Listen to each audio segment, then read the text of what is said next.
Hey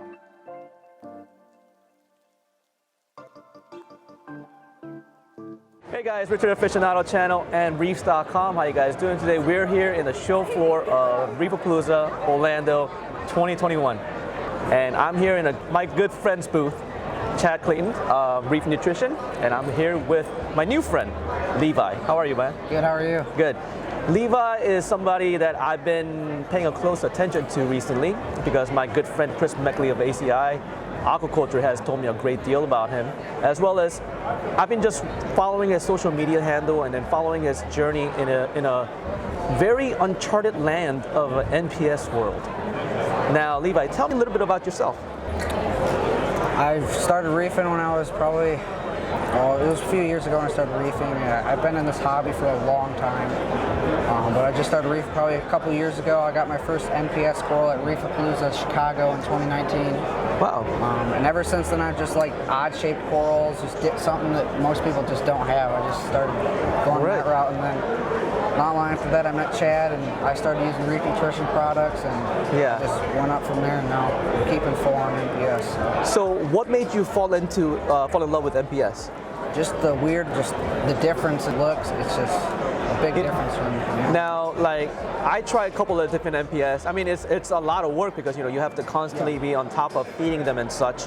Would you say the challenge of keeping an NPS will be almost equivalent as, let's say, keeping an acro? Yeah, probably. There's just a lot of dedication, a lot of time that you got to spend, like feeding like the tabastrias. You got to spend time feeding like the individual polyps and stuff.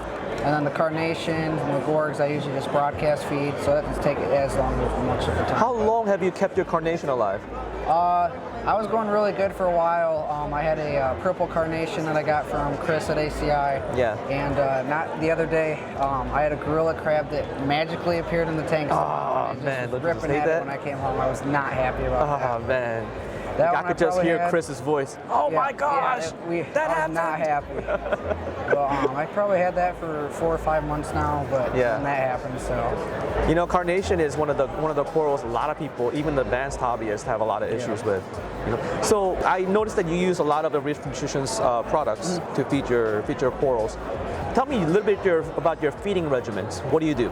Usually in the mornings, I do a mixture of like Fido, Rhodey. I mean, I kind of just give it a variety. I feed a lot of food, obviously, because it's NPS corals. But I try to make sure I give a good variety, like an ounce of almost each product per day. I mean, it's a lot of food going into that tank, which causes a lot of maintenance, obviously, water changes. And skimmers going crazy. How big is your tank? It didn't look that big on the photo. 75 gallons. Oh, okay, 75 gallons. So, wow, I could only imagine you got to do a lot of water changes, huh?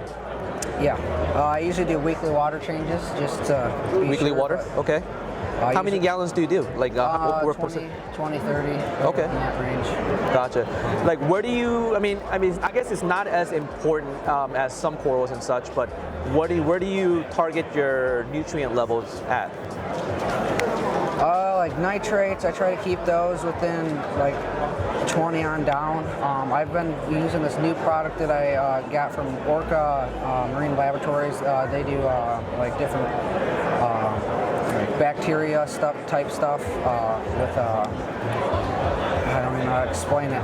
Material that grows certain species of bacteria that targets like nitrates and your phosphates and stuff. So that's definitely helped me out quite a bit. Wow, I haven't heard Orca in such a long time. Yeah.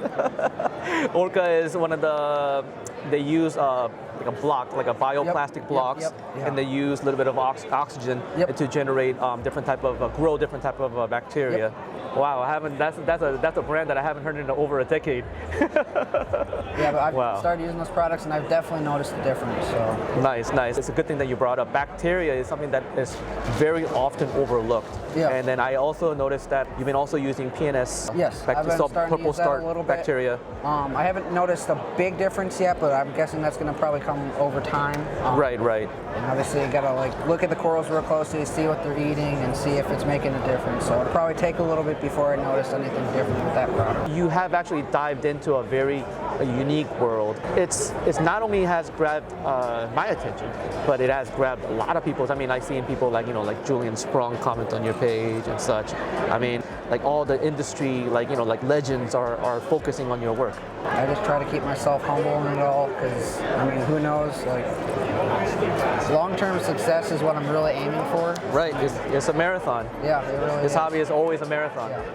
Yeah. So I'm pretty excited to see what the future has for the corals and for me. Yeah. I'm pretty excited to see it. I'm excited to see how you progress in this hobby, as well as how far and how amazing your corals and variety of corals that you'll have in the future. And I look forward to your growth in the hobby. Yeah, I'm pretty excited. Thank you very much for taking the time out of your busy day to talk with me. And have a good day, man. Have a great show. Thank you. You too. All right, bud.